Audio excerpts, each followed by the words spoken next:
हाँ देखिए, model paper 1 का वीडियो 2 है, जिसका मॉडल पेपर 1 के हमने 2 क्वेश्चन पूरे कर लिए। तीसरे क्वेश्चन का पहला है, दो चर वाले समीकरण निकाय का हल अद्वितीय होने की शर्त लिखिए। क्या पूछा है प्रश्न में? दो चर वाले समीकरण निकाय।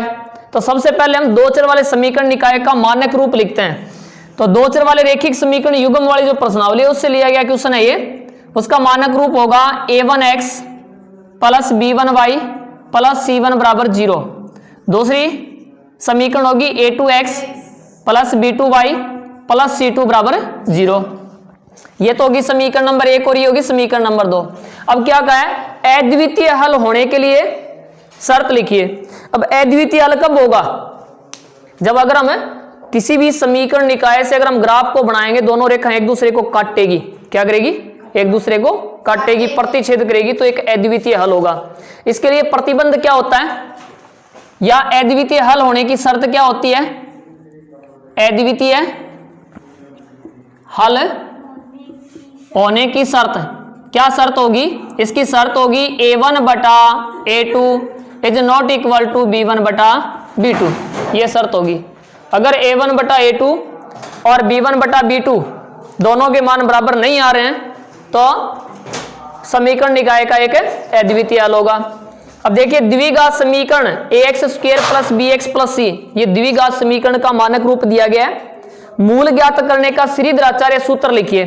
इसका श्रीधराचार्य सूत्र होगा, यहां द्विघात समीकरण है इसलिए x1 और x2 के दो मान, द्विघात समीकरण है ये, इसलिए x के दो मान प्राप्त होंगे, x1 x2। ये ज्ञात करने का सूत्र क्या होगा? Minus B plus minus under root B square minus 4ac बटा 2a। तो ये श्रीधराचार्य सूत्र है और इसका दूसरा नाम द्विघाती सूत्र भी होता है। आगे देखिए, समांतर श्रेणी, तीसरा क्वेश्चन है, समांतर श्रेणी 2 5 8 11 के लिए 12 पदों का योग ज्ञात कीजिए। अब पदों का जब योग ज्ञात करते हैं तो सबसे पहले हमें a का मान लिखना होगा। क्यों लिखना होगा? क्योंकि देखो, योग का सूत्र होता है n बटा 2 गुणा 2a प्लस n माइनस 1 गुणा d। तो यहां एक तो हमें n की आवश्यकता होगी, एक a की आवश्यकता होगी और d की आवश्यकता होगी। तो a यहां पे a का अर्थ हो गया पहला पद। पहला पद क्या दिया हुआ है? 2।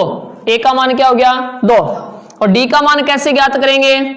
a2 माइनस a1 से, यानी कि 5 माइनस 2 बराबर क्या आ गया? 3। रही बात n की, कितने पदों का योग करना है? n का मान क्या हो गया? 12। ये मान उस सूत्र में रखते हैं, एस एन बराबर n बटा 2 यानी कि 12 बटा 2। 2 गुणा a की जगह 2 प्लस n की जगह 12 माइनस a को d की जगह 3।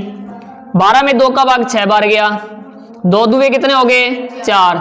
12 में से 1 घटाने पे 11, 11 को 3 से गुणा करने पे तो 6 गुणा 33 और 4 कितने हो गए? 37। 37 को 6 से गुणा कर दो, 6 7 42, हासिल होगी 4। 18 और 4 कितने हो गए? 22। इसका उत्तर क्या होगा? 222। यानी 12 पदों का योग क्या होगा? 222। उतार लीजिए। देखिए, तीसरे का चौथा क्वेश्चन है, दो समरूप त्रिभुजों की भुजाओं का अनुपात 4:9 है, तो इन दोनों त्रिभुजों के क्षेत्रफल का अनुपात ज्ञात कीजिए। मतलब हमें क्या दिया हुआ प्रश्न के अंदर?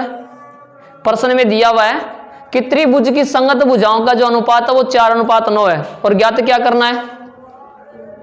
क्या ज्ञात करना है? हाँ, त्रिभुज के क्षेत्रफलों का अनुपात ज्ञात करना है।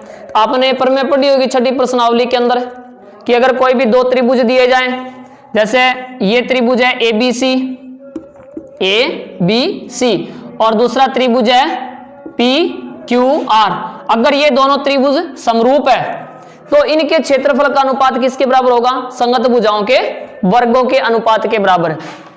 किसके बराबर होगा? संगत भुजाओं के वर्गों के अनुपात के बराबर। यानी पहले लिखेंगे हम त्रिभुज के क्षेत्रफलों का अनुपात, त्रिभुज के क्षेत्रफलों का अनुपात, यही ज्ञात करना ना हमें। किसके बराबर होगा? संगत भुजाओं के अनुपातों के वर्ग के बराबर। किसके बराबर होगा? संगत भुजाओं के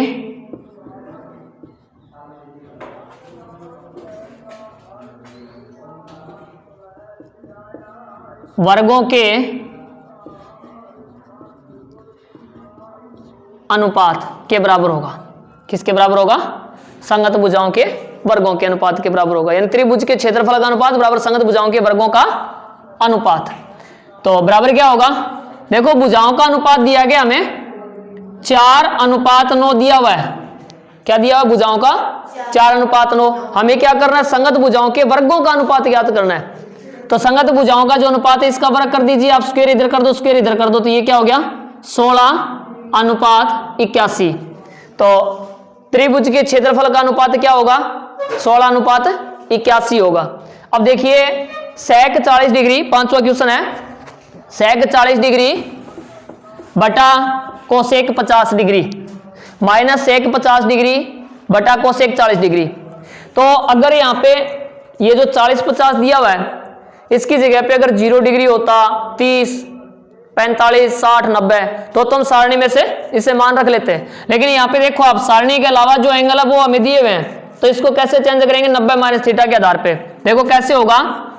ये sec 40 हम इसको लिख सकते हैं sec 90 माइनस 50 डिग्री। देखो 90 में से अगर आप 50 को घटाओगे तो 40 ही बचेंगे ना। बटे में क्या है? Cosec 50 degree, cosec 50 degree minus sec 50 को हम लिख सकते हैं sec 90 माइनस 40 डिग्री, 50 ही बचेगा। और बटे में क्या है? Cosec 40 degree. अब ये sec 90 माइनस 50 डिग्री किस में चेंज होगा? sec कोसेक में चेंज होता है। किस में चेंज होता है? कोसेक में। इसकी जगह क्या लिखेंगे हम कोसेक 50 डिग्री और बटे में क्या है? कोसेक 50 डिग्री और माइनस sec 90 माइनस 40 किस में चेंज होगा? कोसेक 40 डिग्री में और बटे में क्या है? Cosec 40 degree. देखो इससे ये कट गया, इससे ये कट गया, क्या बच गया? 1 माइनस 1 बराबर क्या आ गया? 0। तो इसका उत्तर क्या होगा? 0 होगा। क्या होगा? 0। अब देखिए छठा question, 9 sec square theta minus 9 tan square theta का मान ज्ञात कीजिए। तो इसमें से आप 9 को कॉमन ले लो, क्या बच गया? sec square theta minus tan square theta, यही तो बचेगा 9 कॉमन लेने पे। अब एक सर्व समीका है जो है 1 प्लस tan स्क्वायर थीटा बराबर क्या होता है? sec square theta. 8वीं प्रश्नावली के अंदर ये सर्व समीका 1 प्लस tan स्क्वायर थीटा बराबर क्या होगा? sec square theta. ये tan स्क्वायर थीटा यहाँ किस में? प्लस में, उधर जाती है किस में हो जाएगा?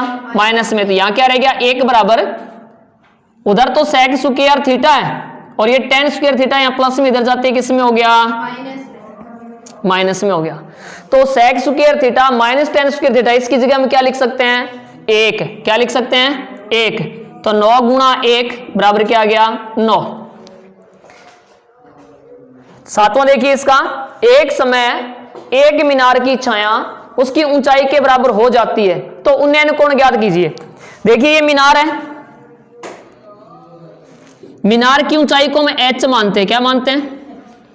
तो एक समय मीनार की छाया, अगर इधर सूर्य है तो छाया इसकी इधर ही होगी, छाया उसकी ऊंचाई के बराबर हो जाती है। जब अगर ये h है तो ये भी क्या हो जाएगी? h हो जाएगी। इसको हम मिला दें, उन्नयन कोण होता है ये वाला कोण, ये आपको ज्ञात करना है। इस त्रिभुज का नाम हो गया ABC। तो त्रिभुज ABC में ऐसा कौन सा त्रिकोणमितीय अनुपात है? देखो यहां पे हमें दिया हुआ है ऊंचाई और छाया दोनों समान है ना, तो इस कोण के सामने की भुजा को लंब कहेंगे। 90 डिग्री का कोण है, इसके सामने की भुजा क्या होती है? हमेशा कर्ण होती है, ये तो कर्ण होएगी। और थीटा के सामने की भुजा को क्या कहेंगे? हम लंब कहेंगे। बचगी वो क्या है? आधार है। तो ऐसा कौन सा त्रिकोणमितीय अनुपात है जिसमें लंब और आधार दोनों चीजें हो? कौन सा है?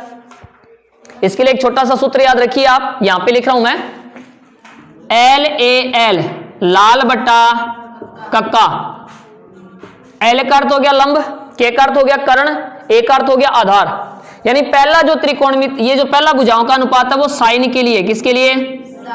दूसरा किसके लिए? कॉस के लिए। तीसरा किसके लिए? टेन के लिए। किसके लिए?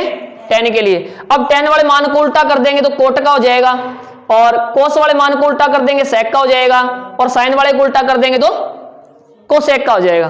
तो हमें क्या देखना है कि ऐसा कौन सा त्रिकोणमितीय अनुपात है जिसमें लंब और आधार दोनों चीजें हो। लंब और आधार देखिए किसमें है? टेन में है। किसमें है? टेन में। तो टेन थीटा बराबर क्या होगा? लंब बटा आधार। लंब यहां पे क्या है? ए बी, और आधार क्या है? B C. अब इसे मान रख दें, टेन थीटा बराबर ए बी का मान एच है और बी सी का एच है। एच में एच का भाग देंगे, क्या आ गया? टेन थीटा बराबर 1। क्या आ गया? 1। अब जो सारणी बनी है आपकी बुक के अंदर, उसमें अगर आप देखोगे टेन की लाइन में, टेन की लाइन के अंदर देखोगे 1 है, वो टेन कितने डिग्री का मान होता है? तो ये जो 1 है वो टेन 45 डिग्री का मान होता है। यानी 1 की जगह हम लिख सकते हैं टेन 45 डिग्री। टेन टेन हटा दो, थीटा बराबर क्या आ गया? 45 डिग्री। उन्नयन कोण पूछा है इसने, तो उन्नयन कोण कितने डिग्री का हो गया? 45 डिग्री होगा। कितने डिग्री होगा? 45 डिग्री। उतारो।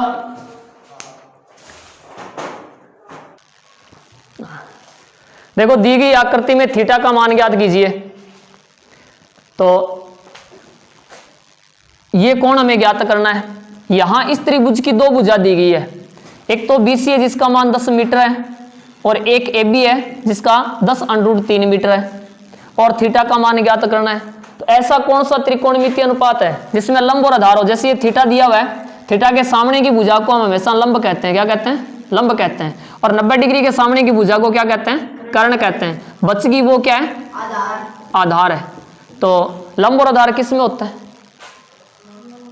छोटा सा सूत्र बताया था मैंने, हाँ, एल ए एल बटा के ए, लाल बटा कक्का। ये साइन के लिए हो गया, कोस के लिए हो गया, ये टेन के लिए हो गया। तो टेन के अंदर क्या है? लंब बटा आधार। लिखेंगे टेन थीटा बराबर लंब है यहाँ पे बी सी, और आधार है ए बी। तो टेन थीटा बी सी का मान कितना है?